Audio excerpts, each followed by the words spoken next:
semanas tem sido falado bastante sobre a mobilização indígena que aconteceu em Brasília e está acontecendo. Eu sou fotógrafo, comunicador e passei alguns dias lá acampado com o povo Gavião e vou contar um pouquinho para vocês aqui como é que foi a experiência de fotografá-los, fotografar a mobilização e o que se trata esse movimento todo.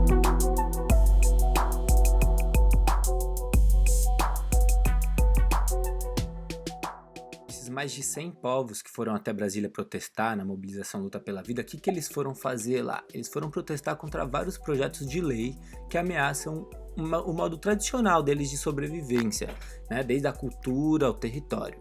E aí temos o projeto de lei 490 de 2007, que está ligado ao marco temporal. E o que ele diz? Ele entende que os povos indígenas teriam direito às terras exclusivamente que estavam sendo ocupadas quando a Constituição de 88 aconteceu. E isso é tremendamente injusto, né? Porque antes disso existe um processo histórico de colonização, de violência, de assassinatos e de expulsão desses povos de seus territórios. Esses territórios têm um vínculo sagrado em que seus anciões, anciãs foram enterradas ali, eles não podem mais se desligar daqueles espaços. E aí, durante o Levante pela Terra, que foi um acampamento anterior ao Luta pela Vida, eu fiz uma entrevista super legal com a Shilei Pancará, que falou um pouquinho da relação indígena com os seus territórios, com as árvores, com os rios, a visão de mundo mesmo que eles têm. E eu vou colocar aqui para vocês verem, é do Levante pela Terra, que fica para um outro dia, para uma outra produção aqui, mas acho que vale a pena para entenderem um pouquinho do que é esse ser indígena, segundo a Shilei Pancará. Porque a gente não tem o entendimento da terra como propriedade, né? Nós não temos as coisas como propriedade. Essa árvore é minha, esse rio é meu, essa terra é minha. Nós temos uma cultura rica de preservação do meio ambiente e a preservação do meio ambiente que a gente preserva. Os não indígenas eles não entendem isso, que quando nós estamos preservando, por exemplo, os rios, as árvores, protegendo a terra, nós estamos também cuidando para eles. Fazer essas entrevistas é muito legal, porque a quantidade de aprendizado que a gente tem é enorme, né? Você vê o que ela diz ali sobre o olhar para a árvore, para os rios e é isso assim, sabe? Eu acho que a nossa sociedade tem que caminhar para esse olhar, para esse cuidado, né? Que a gente acabou se distanciando do restante da natureza e será que é assim? Será que somos tão especiais? Somos seres? Eu acho que não. Então é uma quebra de paradigmas que é preciso acontecer na nossa sociedade e escutar os povos indígenas faz parte dessa quebra. Eu acho que a gente não precisa de novidades, mas olhar para eles, olhar para o que eles estão dizendo, sabe? A gente não fez isso até hoje e a gente está entrando numa baita crise hídrica.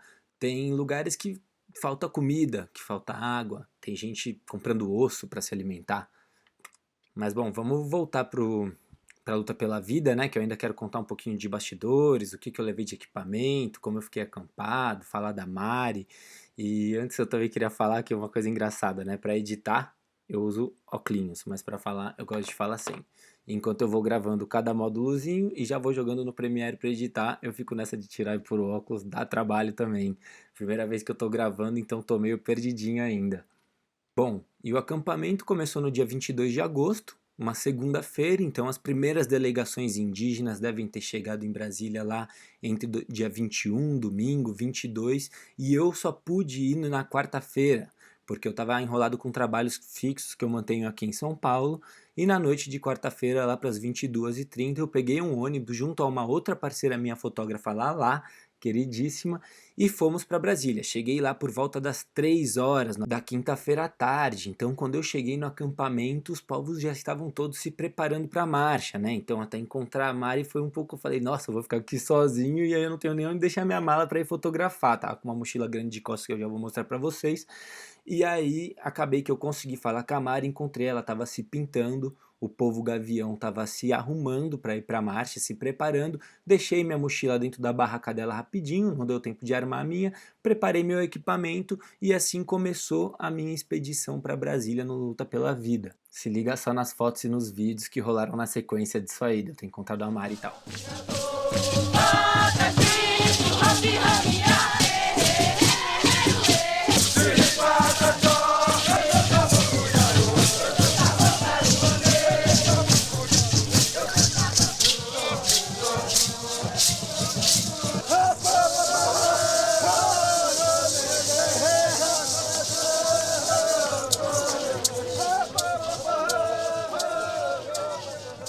Quando eles chegaram na Praça dos Três Poderes, né, a marcha chegou lá, começaram muitas danças, muitas apresentações culturais que diferem bastante de um povo para o outro. Você vê que cada uma tem a sua peculiaridade, a maneira de ser conduzida, quem segura o maracá, quem, né, conduz a dança, quem é que canta. E isso é bastante interessante, representa um pouco da diversidade indígena que existe no Brasil nos seus mais de 300 povos. Então eles foram sentando para assistir o julgamento. Havia um telão erguido no meio da praça e cada fala bonita, cada fala que representava os interesses da mobilização indígena, eles vibravam. E afirmo ainda que o direito às terras tradicionalmente ocupadas pela comunidade indígena é imprescritível e que tais terras conformam-se como inalienáveis e indisponíveis, não sendo cabível de todo o que contém diante de todo ordenamento jurídico. Antes disso, outra coisa que é legal lembrar é que enquanto eu fotografava a gente, né, com outros documentaristas, outros fotógrafos, outros comunicadores, inclusive indígenas, veio uma liderança e falou assim, olha, tem uma anciã do nosso povo que quer falar, então gravem e divulguem isso na mídia, a gente quer que isso seja espalhado.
E aí a parente dela vem traduzindo, né, essas falas que a gente não é capaz de interpretar. Estou aqui hoje junto com o meu povo para poder dizer não a essa lei que está sendo julgada dentro do STF. Eu estou aqui para lutar a favor da manutenção da minha cultura, do meu modo de viver. Eu ainda tenho minha cultura, minha dança, meu canto, minha língua. Eu sou a mulher do finado da Paraty, que faleceu de Covid. E é por isso que eu estou aqui junto com os demais povos para dizer não ao marco temporal. Ouça, porque esse governo está querendo acabar com a nossa cultura, acabar com a nossa terra. E eu não estou gostando, eu não quero a PL 490 e nem o marco temporal. Nós estamos aqui para dizer não ao marco temporal. Hoje no Brasil é legal dizer que são mais de 160 línguas indígenas faladas e antes da colonização portuguesa eram mais de 600. Então eu trouxe essa fala dela para cá porque também a primeira vez que eu escutei um dialeto indígena sendo falado, eu fiquei bastante impactado, emocionado com aquilo. Na nossa educação formal, muitas vezes a gente entende que os indígenas são coisas do passado, mas olha aí, eles vêm resistindo e preservando a sua própria linguagem. Isso é incrível, não é?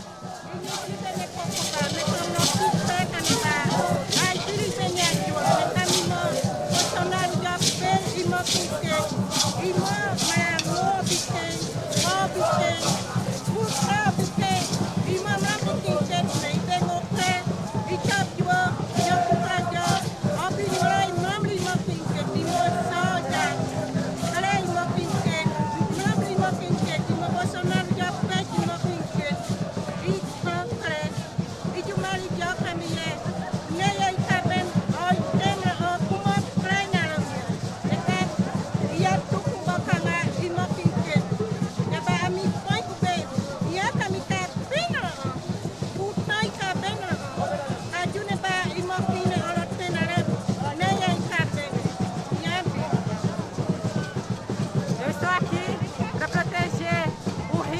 nossa terra.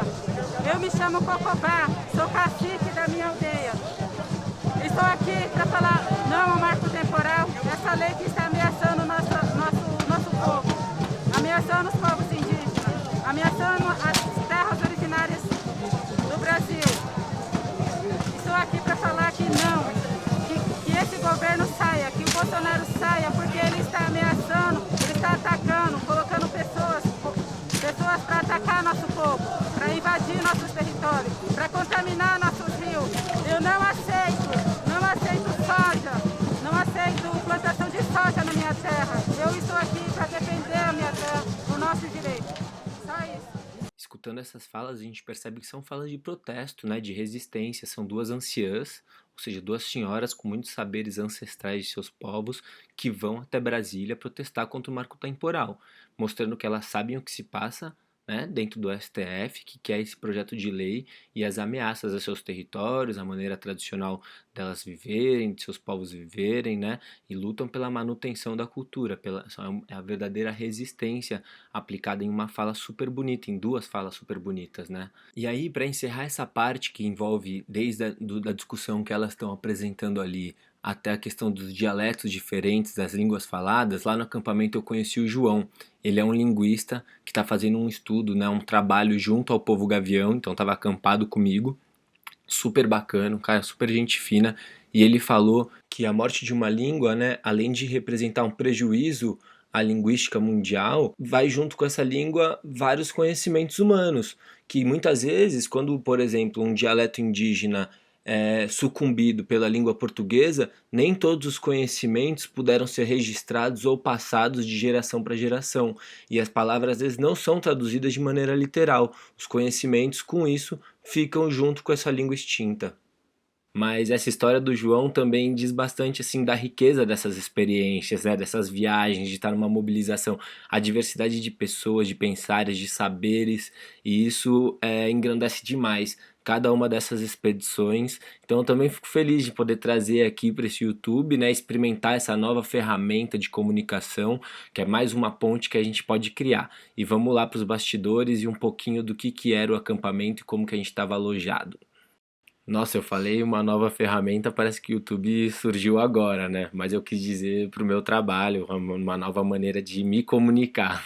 Calma, gente, eu não sou um dinossauro. Antes disso, só para contextualizar vocês rapidinho sobre o que rolou após a fala dessas anciãs durante a ocupação do movimento indígena na Praça dos Três Poderes, é que estavam todos assistindo o julgamento e ele acabou sendo adiado. Foi pro dia seguinte, o dia em que o movimento indígena voltou à praça e queimou aquele caixão de forma simbólica em frente ao Palácio do Planalto. Então, após contar um pouquinho do acampamento, de como que a gente estava alojado e bastidores, eu volto com o segundo dia da expedição para vocês entenderem como é que foi. E se vocês estiverem ouvindo passarinhos cantando, não estranhem, é porque eu estou gravando de manhã e aqui eu moro na Vila Mariana, em São Paulo, e próximo de casa tem bastante árvore assim e bastante maritaca. Então pela manhã elas ficam cantando aqui desde as 6h30, das 6 é meu despertador natural.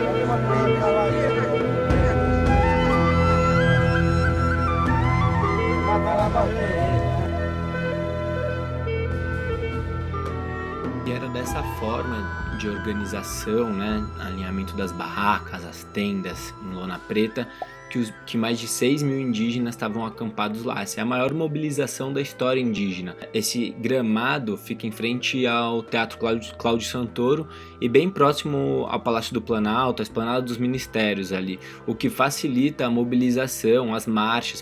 Por isso que eu achei legal contextualizar. Eu não filmei muito mais do que tinha ali, mas eram várias tendas, geralmente divididas por povos, e tinham também feirinhas de arte indígena, de artesanato, de comida. Tinha também uma cozinha comunitária que era servido almoço, café da manhã e jantar.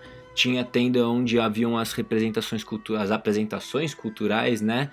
E também as falas, as organizações eram feitas ali. Tinha uma tenda também exclusiva para Coiabe. E bom, agora eu vou mostrar um pouquinho dos equipamentos que eu levei, a bagagem. Eu gravei esse vídeo antes de ir pro acampamento, então faltaram algumas coisas. Eu não vou mostrar bermuda, por exemplo, mas enfim, é irrelevante. Só que eu tava muito na correria, a primeira vez que eu gravo também rola algumas falhinhas. Vou começar com as câmeras.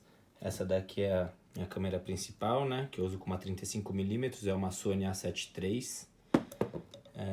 Aí como segunda lente eu vou com uma 85 f1.8. Tô pensando se vou levar ainda um rádio flash. Se eu for, eu vou levar com 2 jogos de pilha para ele, uma lanterninha, um flash Godox, que eu só vou levar se eu levar o rádio flash.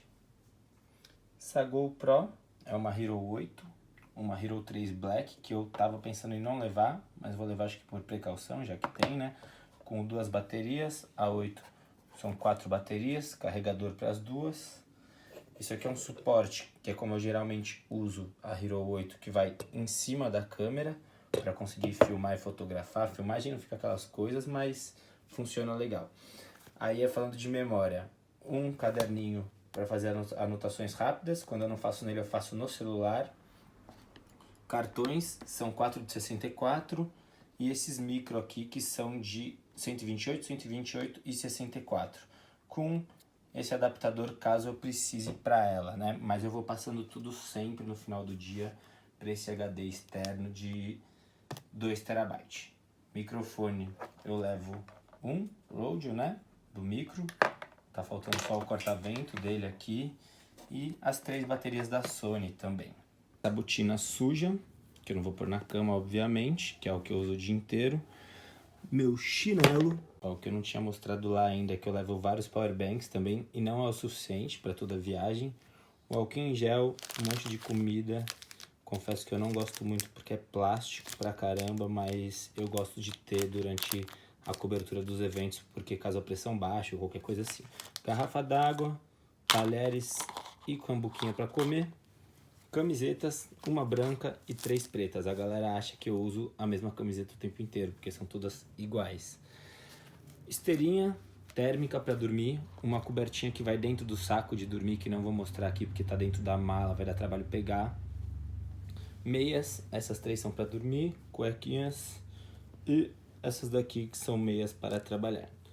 Além disso daqui tem esses lencinhos, que é para limpar a câmera. Aí amanhã eu devo passar ainda em algum mercadinho, vou comprar mais castanha, noz, assim, porque como eu não como carne, eu não sei muito bem o que me espera. Tem vezes que eu fico com escassez de proteína, assim, muito carboidrato. E para isso não acontecer, eu levo bastante castanha, enfim, sementes que são ricas em proteína de alguma maneira. Bagagem empacotada, pronto para partir. Dentro dos equipamentos, o que eu não usei? Eu não usei o flash nem o rádio dessa vez. Não, eu levei um tripé também que não estava ali, não utilizei. É importante dizer que a bota, o tênis, o calçado é super essencial você ter um legal, algo que te faça confortável. Para trabalhar eu gosto desses que tem a tornozeleira, eu me sinto mais seguro. E a gente nunca sabe onde a gente vai pisar, em que tipo de terreno a gente vai andar, então é bom estar prevenido. Aí eu levei, geralmente trabalho com calça, mas Brasília estava muito calor, então eu usei bastante bermuda dessa vez. Os lencinhos eu uso para, caso molhe a câmera, caia algum tipo de tinta ou qualquer outra coisa, eu consiga limpar ela com agilidade, assim. Aí eu levo também aquele borrifador de ar para limpar a lente, sensor e... Bom, é isso, um chinelinho, claro. E aí nós pegamos o ônibus, foram 15 horas mais ou menos para ir, 15 para voltar. Como eu já contei, a gente saiu quarta-feira às 22h30 mais ou menos e chegamos lá às 14h30, 3 horas. E a volta a gente saiu às 9 e chegou em São Paulo, se eu não me engano, às 14 também. Já chegando para o final do vídeo, mas agora vamos para o segundo dia, o dia que queimaram o caixão e rolou um rebuliço na net. Uma galera falou que eles eram terroristas, por exemplo, por terem feito isso. Então vamos para lá, porque equipamento na real é o menos importante. O importante é você conseguir dormir razoavelmente bem, não passar frio, nem muito calor, conseguir registrar áudio, foto e vídeo, seja da maneira que for. Pode ser com celular ou com uma câmerazinha, tranquilo. O que importa é o conteúdo que você está retratando, a maneira que você está se posicionando, a maneira que você está se mostrando para as pessoas, a sua escuta, a sua troca de ideias, né? O seu respeito, as suas intenções. Eu acho que isso está muito mais ligado a um bom conteúdo do que uma puta câmera, ou um celular maneiro, ou enfim, qualquer outra coisa. E aí tá o povo chucuru, né, carregando a marcha, vindo na linha de frente, carregando esse caixão com os dizeres contra as PLs, contra o marco temporal, né, dizendo fora grilagem, fora garimpo.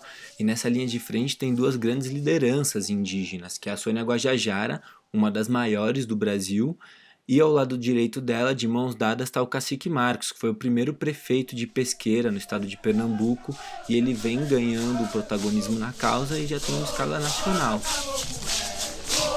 A marcha chegou à Praça dos Três Poderes e se firmou em frente ao Palácio do Planalto. Ali eles colocaram o caixão no solo e passaram a dançar, a dar discursos, a falar, a protestar contra o marco temporal, né? Em prol da vida, em prol da existência da sua cultura, das suas tradições e principalmente do seu território. Respeitem os nossos modos de viver, respeitem nossa cultura, respeitem nosso conhecimento, respeitem nossa ciência, respeitem nossos antepassados, respeitem todos aqueles que morreram para manter a nossa tradição, a nossa história viva. A terra não vale nada se não tiver a cultura. A cultura é o que mantém a terra em pé, é a nossa cultura, são os nossos alimentos, são os nossos ancestrais que estão nessa terra. Respeitem essa terra porque nós somos essa terra.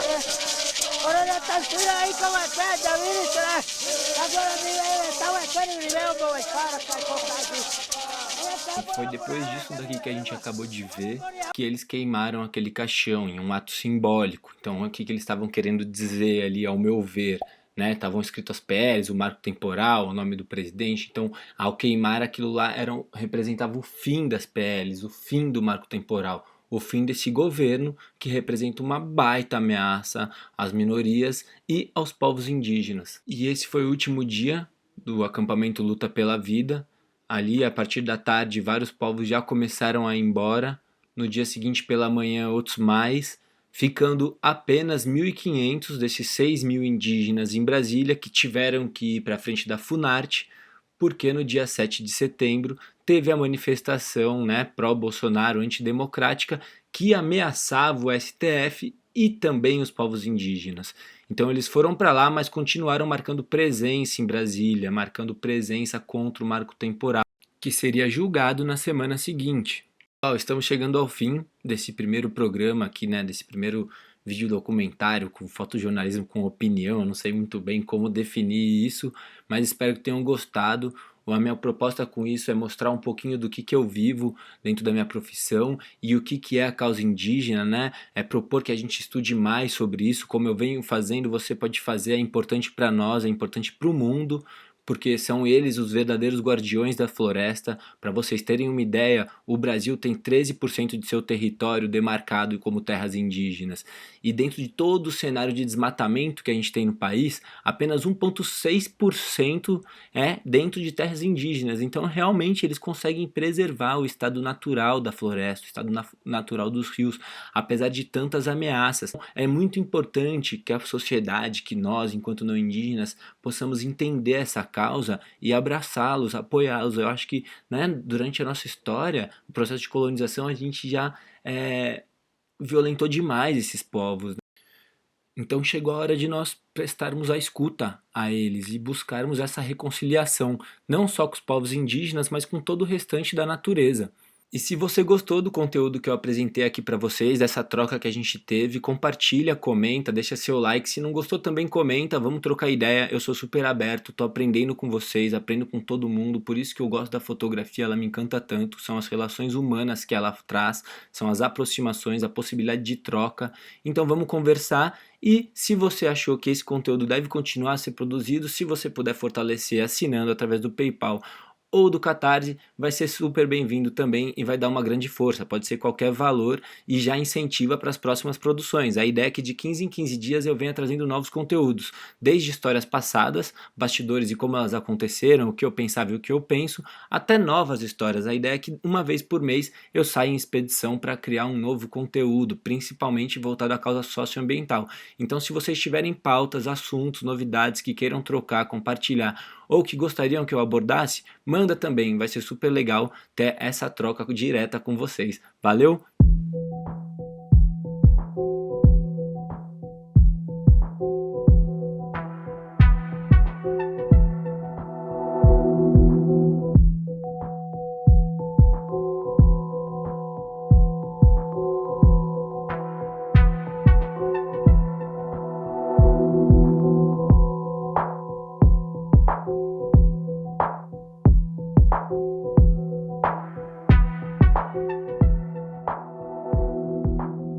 E antes de dar tchau para valer, eu vou indicar para vocês algum conteúdo. A ideia é que todo final de vídeo eu recomende uma fonte de informações ou um livro, alguma coisa que me alimenta referente à pauta tratada. Mas antes eu peço que você se inscreva aqui no canal. Se não assinou nenhuma das plataformas de contribuição, por favor assine, vai dar uma grande força.